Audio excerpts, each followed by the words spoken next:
3 of the convention. The question is, how's it going so far? Well, former Democratic candidate Marianne Williamson has been following it closely. She describes the experience as, quote, like binge watching a Marriott commercial. That's about right. Pretty unappetizing. Platitudes heaped upon cliches, smothered in a thick sauce of self-righteousness and stupidity. No normal person could eat what the DNC is serving this week. We tune in because it's our job. So far, the main excitement has been watching just how shamelessly they can lie. The goal appears to be complete reality inversion. Professional rich lady Michelle Obama told America that she was oppressed. The criminally negligent governor of New York bragged about how well he handled the coronavirus. And then Jeffrey Epstein's old pal Bill Clinton showed up to speak as the party's moral voice. There's been a low-grade thrill in watching all of this, we'll admit. At the very least, you've got to tip your hat to their audacity. They don't tell small lies in the Democratic Party. They go all the way. You catch them stealing your wallet, and they arrest you for theft. And then they give you a lecture about how crime doesn't pay. To longtime students of the liberal mind, none of this is new. The left long ago built an entire political party based on the Freudian principle of transference. They displaced their own sins onto you, thereby cleansing their consciences and allowing them to seize the moral high ground. It's a clever trick. But at this point, it's an old trick. We know how it's done. The public certainly seems to have figured it out.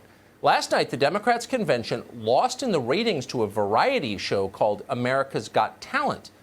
A pair of jugglers from the Philippines, brothers wearing glow-in-the-dark headbands, did a yo-yo demonstration on stage. And that outrated Dr. Jill Biden by a lot. We could have told you that was going to happen. Only Nicole Wallace wants to not watch another speech by Dr. Jill Biden. And by the way, what kind of doctor is she? Some of us aren't feeling well. We never learned that answer either. What the Democrats should have done is put the rest of their proceedings on TV. That would get an audience. You might not know this, but most of the actual convention events take place during daytime hours. The networks don't cover them. You have no idea they ever happened. There's a reason for that, obviously. But what a loss for the viewing public. If you saw what they were saying during the day, you would never tune into primetime again. In fact, you might flee the country. For the last 3 days, we have watched all of it. In a moment, we'll show you what we found. We want to begin this evening by bringing you a moment of prayer that broke out at the convention on Monday. A pastor called Frederick Haynes took the microphone. As you listen to this, compare it to what you might hear in your own church.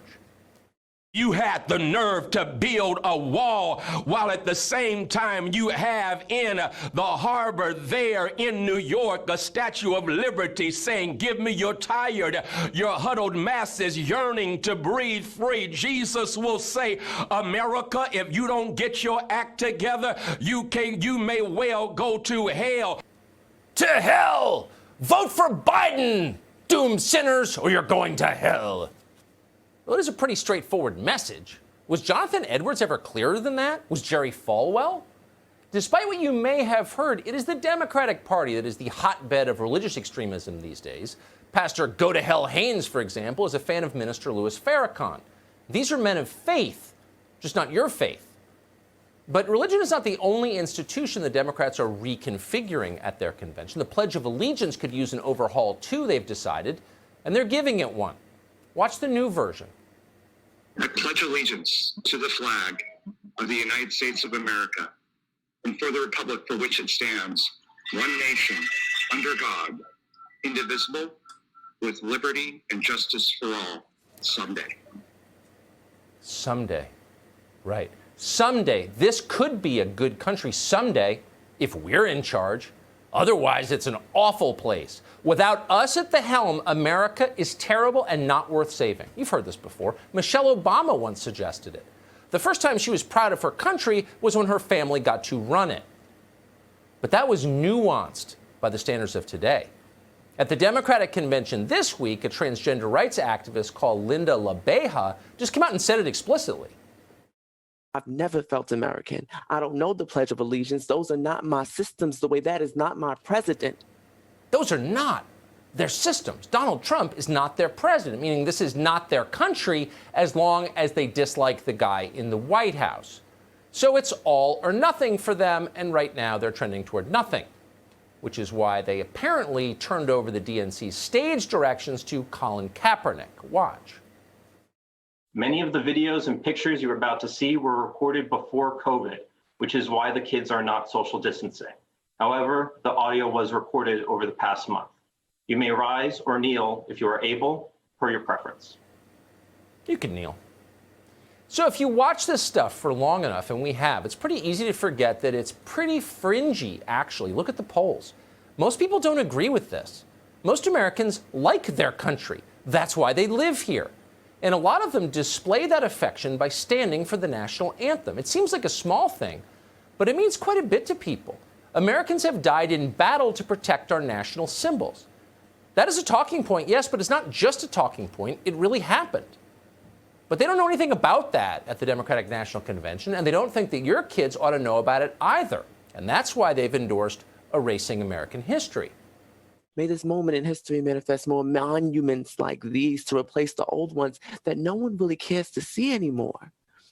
May their emergence and long overdue establishment and existence remind everyone of our terrible, ugly, and hurtful Black world history. So there are parts of history that no one cares to see anymore, so we're getting rid of it. You keeping track at home? If not, we're at Erase American History, Rewrite the Pledge of Allegiance, Mock and Degrade the National Anthem, Turn Christianity into a Political Weapon. They have been busy over there at the DNC. But there's more, because now it's time for some granular policy discussions, the details of how to run the country. Now, we've showed you in previous nights this week some of the DNC's platform. They want to get rid of a lot of the country's prisons, for example. They'd like to do away with bail for accused criminals. But that's just a start, just a little taste, a little appetizer before the main course. So for more, we're going to go to someone now called Jay Mai. You should know that Jay Mai's preferred pronouns are they, them.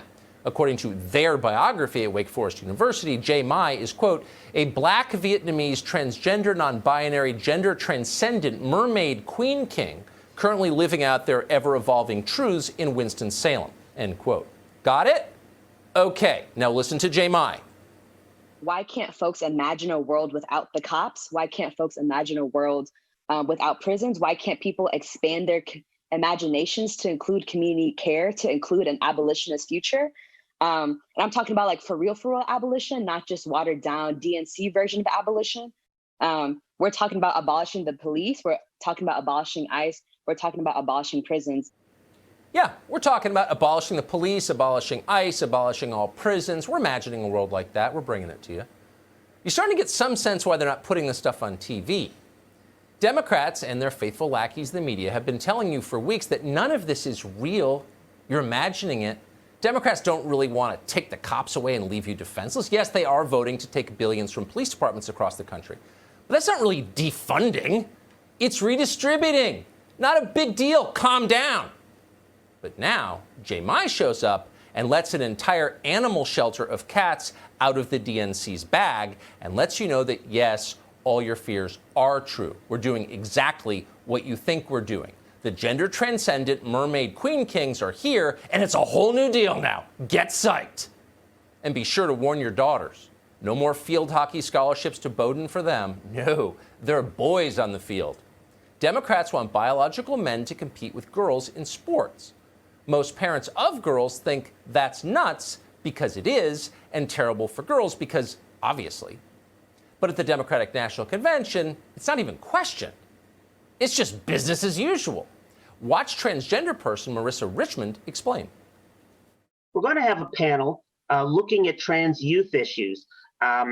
We've been watching state legislatures, especially here in the South, targeting trans youth for trying to deny them access to health care, education, and even access to the right to play sports. Although, needless to say, the mishandling of the coronavirus by the current administration is affecting a lot of people's ability to play sports. But they've been particularly transphobic in schools. Okay, so no more field hockey scholarships, and I'm sorry, your daughters are not going to make the soccer team.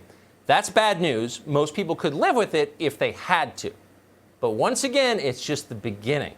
What if they abolished capitalism too? Would you like some bread lines to go with that? How about some humiliation on the side? It's all on the menu. Listen to aspiring economist Ashley Nicole McCrae. this future that we all want, that we're all trying to build, really is about the destruction of colonization, white supremacy, and capitalism. The destruction of colonization, white supremacy, and capitalism. What does that mean exactly? We're not sure. We're not delegates to the DNC. But we're pretty certain it's going to be bad news for you. But not the end of the bad news. No, there's more. Elizabeth Warren showed up to speak at the Native American caucus on Tuesday. Seems pretty likely she's come to steal your horses. Join us in fighting for Joe Biden and Kamala Harris and in supporting the Democrats so that we can all continue our work for Indian country. It's just too great. Our work for Indian country. We kept waiting for Ralph Northam to show up at the DNC's African American panel wearing a hood. Maybe that's tomorrow. People online did love the Warren panel, by the way. Loved it. In fact, it probably would have outrated the Yo-Yo Brothers from the Philippines if they'd aired it at night. People at home flooded the DNC with suggestions for Chief Warren. Here's one. If Elizabeth Warren can speak at a Native American event, maybe Milli Vanilli can host the Grammy Awards. And that's not a bad idea, actually. But it hurt Elizabeth Warren's feelings, so the DNC shut down the chat room. What a shame. It bears repeating, by the way, that not all of this insanity was confined just to the daytime. Some of it bled into primetime as well. Sandy Cortez showed up to promise health care, college education, higher wages to illegal aliens. She did all of that in a 90-second speech. Pretty impressive. It was like a socialist Mad Libs competition. Here's part of it. Thank you to everyone here today endeavoring towards a better, more just future for our country and our world. In fidelity and gratitude to a mass people's movement working to establish 21st century social, economic, and human rights, including guaranteed health care, higher education, living wages, and labor rights for all people in the United States. I hereby second the nomination of Senator Bernard Sanders of Vermont for President of the United States of America. Let's put her in charge. Ooh, that's a good idea. Whoa.